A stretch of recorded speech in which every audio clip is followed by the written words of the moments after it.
Olá, pessoal, tudo bem com vocês? Professora Patrícia Bonetti, seu futuro.com, mais uma vez, inovando para a sua prática previdenciária se tornar uma prática de excelência e a gente te ajudar a chegar ao topo do direito previdenciário. Bom, se você ainda não me conhece, eu sou professora Patrícia Bonetti, professora de Direito Previdenciário. Sou especialista em direito previdenciário, atuo como advogada e consultora previdenciária e atualmente sou mestranda pela PUC também em direito previdenciário. Então já deu para perceber que eu gosto só um pouquinho do direito previdenciário, não é mesmo? Bom, pessoal, que o direito previdenciário ele é com certeza hoje o ramo do direito em mais crescente e ao mesmo tempo com mais visibilidade no mercado. E em todas as mídias e redes sociais, eu não preciso falar muito sobre isso, não é mesmo? Agora, sabe sobre o que eu preciso falar? Sobre as inúmeras alterações do direito previdenciário. Só no ano de 2019 a gente conseguiu perder a conta de quantas vezes nós fomos e voltamos em requisitos de concessão de benefício, bem como a análise de direito ou não, a depender do segurado. Antes mesmo da gente começar naquele objetivo que eu quero, que é trazer uma retrospectiva das principais alterações do direito previdenciário em 2019 para você, eu já preciso te falar que antes de fazer a análise em qualquer benefício aí no seu escritório, aí na sua militância previdenciária, você precisa parar, respirar e pensar: estou preparado para essa atuação. E você realmente precisa estar, porque senão será uma autoenganação e a enganação daquele que talvez esteja ali confiando a sua subsistência no seu trabalho. Meus queridos, hoje eu preciso já falar para vocês sobre algo que eu sempre falo para os meus alunos. Se você é meu aluno, você sabe do que eu estou falando. E se você ainda não é, agora você vai aprender a máxima do direito previdenciário. Toda vez que um segurado chegar para você, querendo saber se ele tem ou não direito a algum benefício previdenciário, você vai parar e vai verificar qual que é a data do fato gerador. O que é o fato gerador no direito previdenciário, professora? Bom, fato gerador aqui, ele nada mais é do que a efetivação, a exteriorização do benefício do qual você precisa conceder para aquele segurado. O fato gerador da pensão por morte, aqui no caso, será a morte. O fato gerador do salário maternidade, a adoção ou o parto. O fato gerador do auxílio-reclusão, a reclusão, e assim sucessivamente. E quando houver, pessoal, requisitos cumulativos a serem cumpridos, nós só teremos fato gerador, onde nós falaremos de direito adquirido, quando complementado todos os requisitos. Tá certo? A professora montou um curso maravilhoso para vocês. Essa será, mais uma vez, a atualização previdenciária que faltava aí para o seu direito ficar excelente. Vamos lá? Vamos para a tela? Vamos ver aqui o que eu separei para a gente. Meus queridos, o que está separado aqui agora é as principais alterações, iniciando lá, retrospectiva previdenciária de 2019, principais alterações. Nós estamos aqui iniciando na medida provisória 871 de 2019 e eu já menciono para vocês a conversão na lei 13846 de 2019, porque foi já convertida em lei. Então, por quê? Trazer a medida provisória antes, professora, neste momento aqui de retrospectiva previdenciária, se isso já inclusive foi convertido em lei. Meus queridos, porque neste momento aqui é muito importante para a gente. Por qual motivo? Lembra lá o tempus regi acto que eu comentei com vocês? A medida provisória no seu texto original, ela trouxe preceitos que a legislação, quando da sua conversão, não os manteve, bem como vieram coisas dentro da legislação que não estava inicialmente onde? No texto da medida provisória.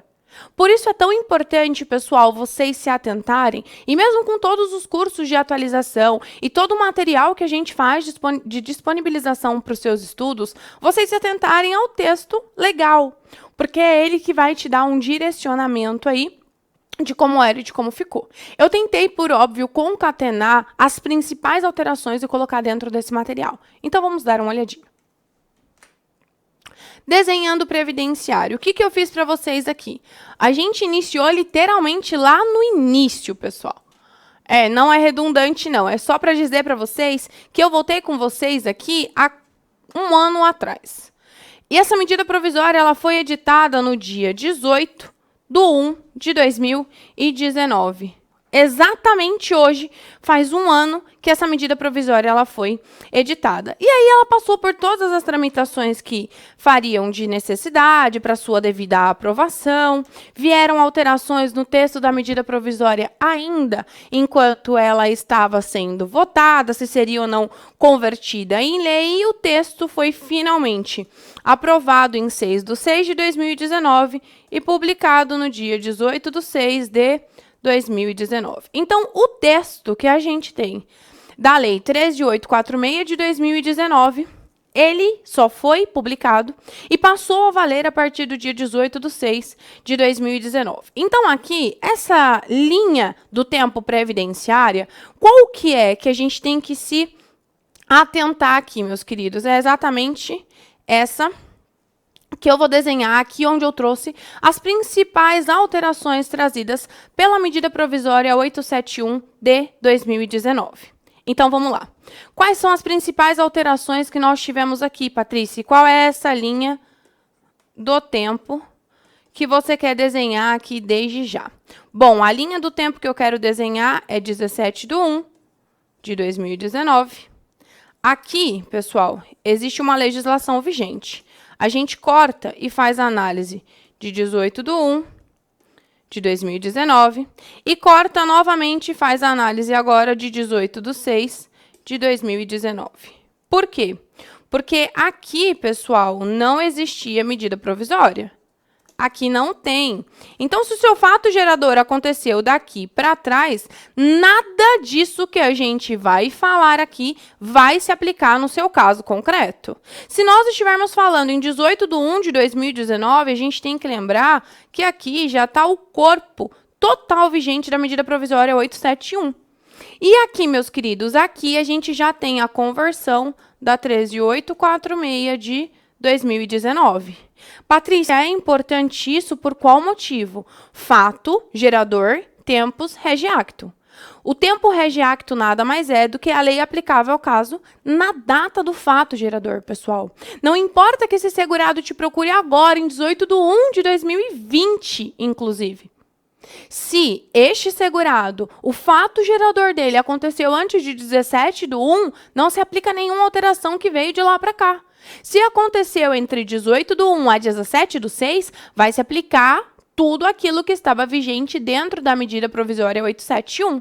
Sabe por quê? Porque não foi editado o decreto legislativo que deveria ter sido editado após 18/6/2019 para dizer se valeria tudo durante esse lapso temporal, conforme ficou no texto final da conversão, na 13.846 de 2019, ou se não, se manteria da forma que estava. Inclusive, pessoal, nós temos aqui o que a professora chama de aberratio legis.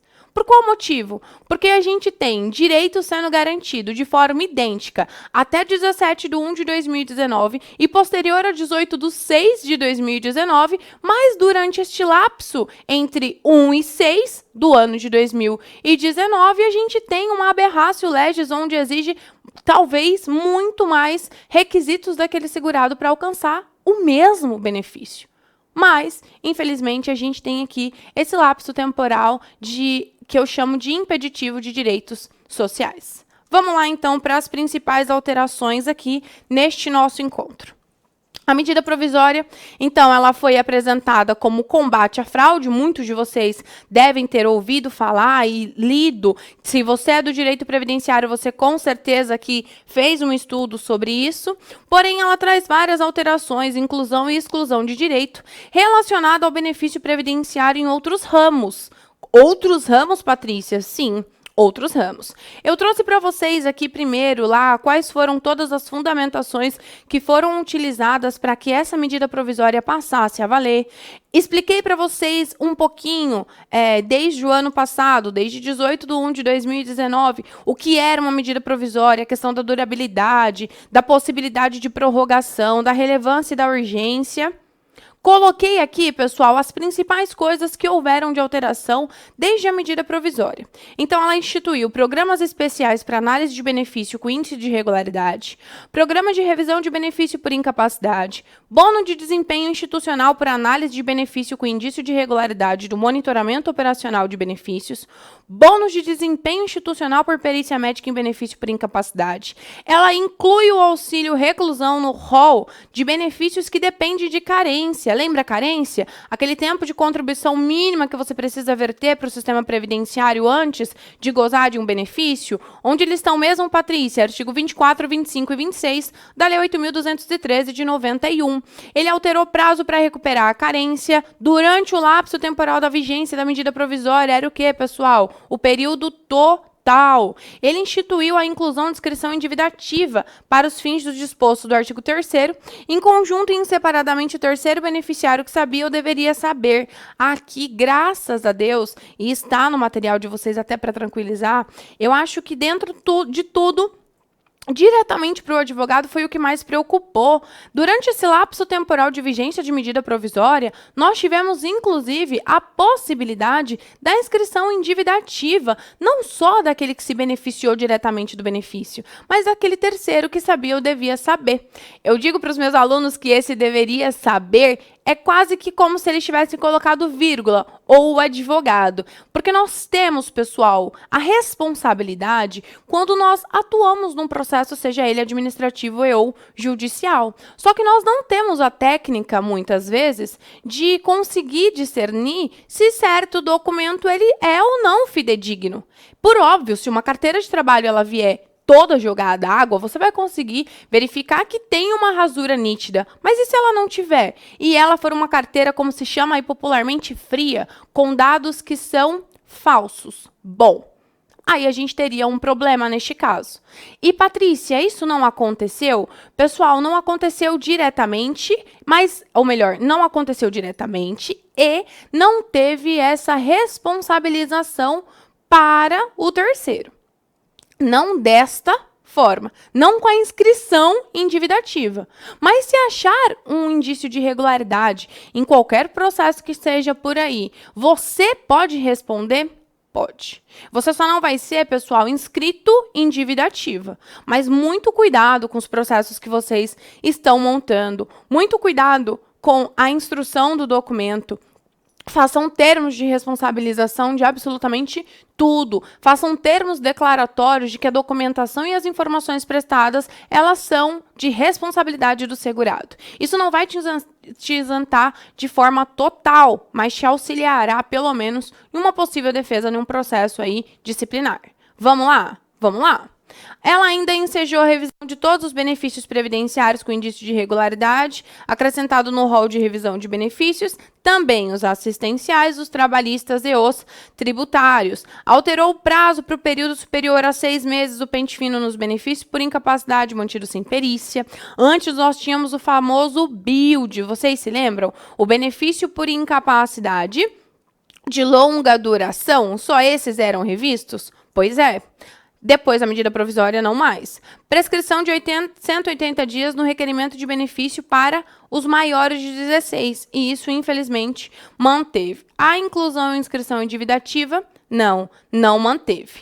Aqui, a alteração do prazo para recuperação da carência no período total manteve, professora? Não. Quando a professora diz manteve, entenda, na conversão da medida provisória 871 de 2019 em Legislação 13846 de 2019. Este programa manteve? Manteve. A inclusão do auxílio reclusão nos benefícios que necessitam de carência manteve? Manteve também. A alteração aqui da carência para recuperar, ela voltou a ser o período anterior. A verificação e responsabilização nos processos com fraude, ela manteve. Enseja a revisão de todos os benefícios, também manteve. A alteração do pente fino também se manteve. Prazo decadencial de 180 dias para quem, pessoal? O salário e maternidade. uma paradinha aqui rapidinho só para eu falar. Esse daqui, ele foi talvez o direito do ano passado tirado que mais doeu o coração de todo mundo. O salário maternidade, ele é o benefício que tem a menor contraprestação do direito previdenciário. Essa segurada, ela recebe pouquíssimas parcelas ali para aquele período em que ela acabou de gerar uma criança ou de adotar uma criança. E quando eu falo ela, entenda, é o segurado, porque o homem também pode fazer o requerimento dentro de determinadas comprovações do caso específico. Meus queridos, aqui dentro deste contexto, essa segurada ou este segurado, eles não conseguiram solicitar o benefício se ultrapassasse 180 dias, desde que, por óbvio, não comprovado ali alguma força maior, tá certo? Patrícia, isso manteve quando converteu na 13846? Não, não manteve, mas olha só que interessante. Ou que ruim.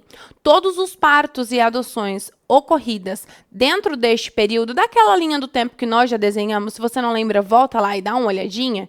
Tudo que aconteceu naquele lapso temporal da vigência de única e exclusivamente medida provisória 871, inclusive os nascimentos e adoções durante este lapso temporal, ficaram, pessoal, dentro daqueles requisitos. Então, quando o servidor do INSS vai analisar se você merece ou não, se preenche ou não os requisitos daquela concessão, bem, ele vai exatamente olhar que não. Por qual motivo? Porque o seu nascimento ou o seu parto ocorreu dentro de um período em que você precisava de 180 dias e você não respeitou. Qual era o prazo anterior, Patrícia? 5 anos, pessoal. Porque aqui nós estamos falando de prazo prescricional / decadencial. Houve muita discussão a respeito disso, mas aqui o que ele queria dizer, na verdade, era que era um prazo decadencial, ou seja, não perdeu dentro dos 180 dias, não comprovou motivo de força maior, perdeu o direito da concessão do benefício previdenciário. Bem complicado isso se manteve durante esse lapso temporal, depois a conversão não retornou, ok? Dentre outras inúmeras previsões, contendo alterações, revogações e inclusões de direitos e deveres. Vamos lá. Os programas de revisão. A Pro separou aqui para vocês quais são os programas de revisão que a medida provisória trouxe e que se manteve exatamente igual na Lei 13.846 de 2019, com a possibilidade, pessoal, agora de revisão de qualquer benefício e não só os previdenciários que já vinham passando pelo pente fino desde a 13.457 de 2017, certo? Aqui ele também fez a inclusão de benefícios de natureza assistencial, trabalhistas e tributárias, pessoal. E aí eu coloquei aqui para vocês alguma atenção para alguns aspectos práticos. Mais do que nunca, muito cuidado com a instrução processual administrativa. O advogado deve prevenir-se com contratos detalhando eventual fraude constatada. Lembrar que não apenas os benefícios por incapacidade, mas também os demais agora serão submetidos à revisão. A inscrição endividativa e a penhorabilidade do bem de família é algo que a gente tem que ficar de olho, pessoal. Por quê? Porque pode ser que algo parecido com isso retorne no direito previdenciário em talvez num curto tempo de espaço. Por qual motivo, Patrícia, você está falando isso? Porque a gente vem vendo que os direitos sociais no direito previdenciário, durante a evolução, ele sempre foi alargando para pegar cada vez mais populações que estavam à margem da linha da pobreza ou da miserabilidade, literalmente falando. E nós, de algo que era uma proteção restrita, fizemos uma proteção ampla. Desde que, claro e por óbvio, com o estudo ali da atuação previdenciária, pessoal, você verifica que nunca foi dado. Sempre houve a regra da contrapartida para depois dar o benefício. Primeiro você contribui, depois você recebe o benefício, certo? Se nós estivermos falando aqui, claro, de benefícios previdenciários. Além de todos os cumprimentos de requisitos que a gente precisa ter para a concessão de cada um deles. O problema que a gente tem aqui é que não vem sendo tirado, e aqui só a doutrina, na verdade, ela é um pouco mais conceitual e mantém que não é revogação de direitos, certo? Que não é dizer em retrocesso social ainda, porque retroceder socialmente seria a retirada da proteção de forma total do direito previdenciário. Porém, eu tenho, pessoal, aqui alguma divergência neste caso, quando a gente vai para o caso concreto, quando a gente começa a pensar que o afunilamento excessivo para chegar no benefício também é retrocesso social. Então, parem para pensar se o retrocesso social ele é efetivamente a retirada de um direito que antes era possível e que agora não é mais, ou se o afunilamento tamanho que impeça quase toda a população a chegar nesse benefício, se também não é um retrocesso social. É só vocês pensarem que agora, e nós estamos gravando isso no dia 18/1/2020, exatamente posterior à emenda constitucional 103 de 2019, que nós também chegaremos lá. Olha só para quando nós jogamos as aposentadorias de pessoas que estavam na iminência da sua concessão. Olha os segurados que gozam de benefício de aposentadoria especial, com o trabalho ali exposto a agentes nocivos à saúde e integridade física. Olha aqueles trabalhadores de atividade especial, pessoal, que estão expostos à periculosidade, o quanto está sendo para eles prejudicial todas essas alterações, porque na verdade não existe uma regra de transição boa para esses segurados. Existe uma regra permanente e uma regra de transição apenas, mas a regra de transição joga ele para uma regra de pontuação que quase o impede de chegar lá e ter essa proteção. Então, a gente precisa pensar nisso, a gente precisa saber o direito previdenciário e a gente precisa cada vez mais voltar no direito previdenciário para entender onde nós queremos chegar. Porque o direito previdenciário, pessoal, ele é construído por mim e por você aí do lado. Então, cada vez mais em que nós nos preocuparmos com essa pessoa, nos preocuparmos se ela terá ou não, a partir de agora e ainda mais, a alimentação na mesa, o mínimo da subsistência. A gente vai cada vez mais dormir menos, estudar mais, investir em educação e procurar profissionais de excelência que vão te auxiliar de verdade a chegar onde vocês precisam. Não só dentro da profissão de vocês, não só com o reconhecimento que vocês querem dentro da sociedade, porque isso é consequência de um bom trabalho. Sabe quem já atua com direito previdenciário, que concede benefícios para segurado e sabe quantos segurados este segurado não retorna para o seu escritório, não é mesmo? Então, vamos lá. Vamos voltar aqui para o que a gente precisa. Então, a gente precisa tomar cuidado, porque com tantas alterações para pior, isso pode voltar a ser uma realidade, tá certo? A carência, a Pro falou para vocês, eu fiz um esquemazinho aqui para vocês.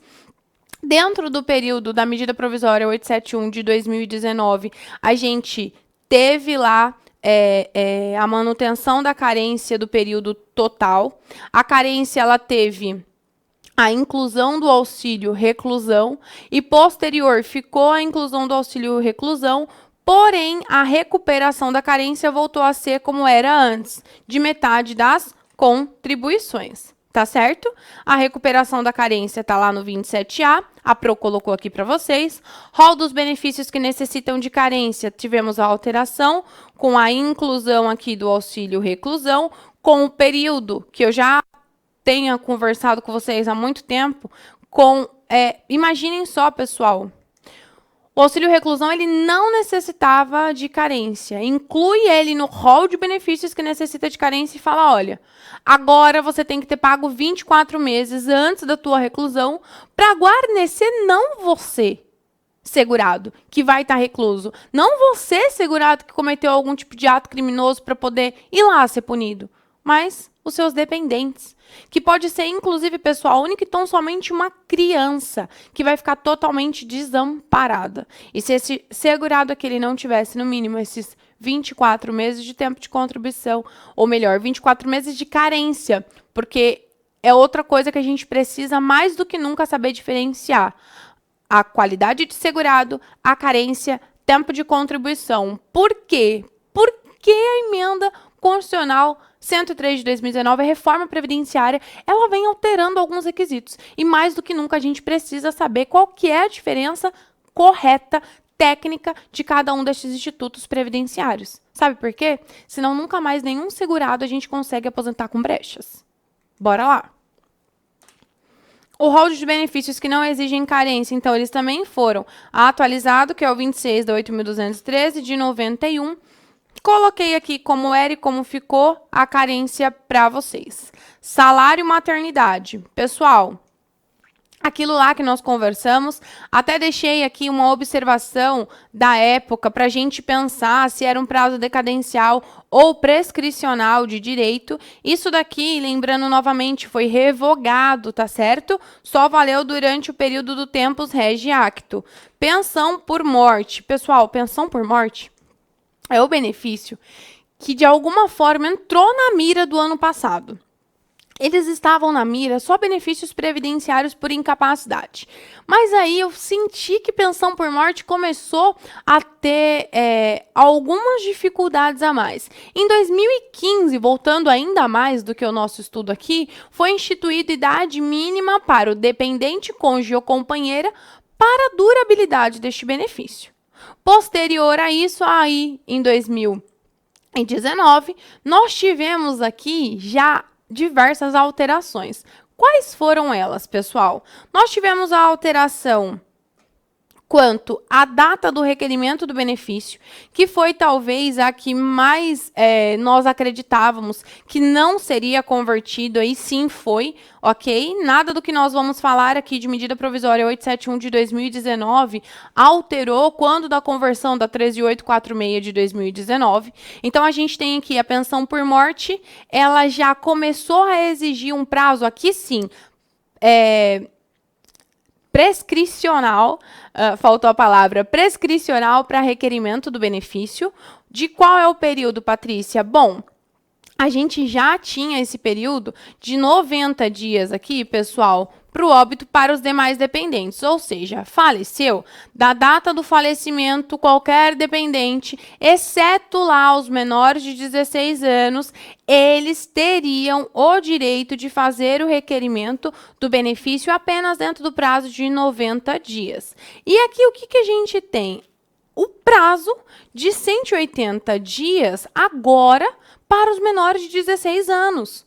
Como assim? E aí, pessoal, aqui foi uma discussão, mas enfim, não subiu nenhuma ação discutindo a constitucionalidade ou inconstitucionalidade desse dispositivo, ok? A gente tem aqui, então, e desde a data de 18/6/2019, prazo para requerimento da pensão por morte também para o filho menor de 16 anos de 180 dias. Isso ficou, ok?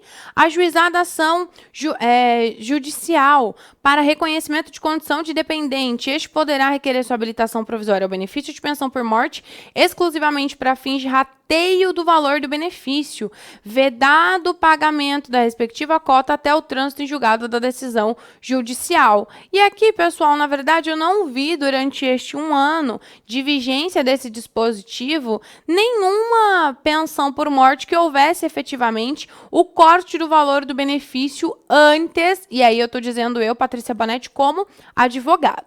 Agora, eu, Patrícia Bonetti, como consultora jurídica, lá no consultoriapatriciabonetti@gmail.com, onde eu auxilio advogados que necessitam de ajudas nos seus processos previdenciários, seja ele qual for, a gente chegou a fazer a análise de um deles, onde entrou-se para discussão se um filho era ou não daquele segurado da Previdência Social posterior ao seu óbito, queria ali se fazer um reconhecimento de paternidade pós-óbito e uma senhorinha já recebia esse benefício, foi de uma consultoria minha.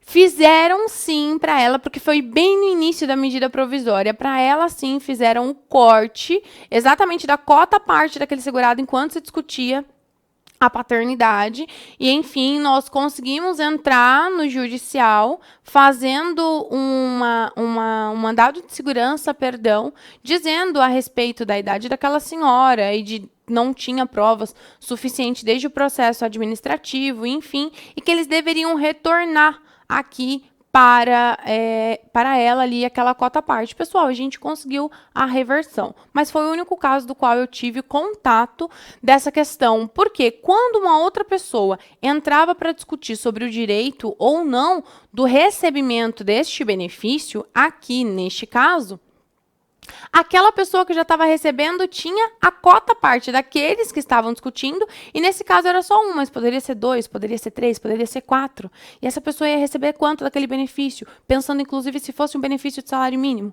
Complicado, não é mesmo? E dentre essas, nós temos várias outras alterações que eu volto no próximo bloco para falar com vocês. Até daqui a pouquinho.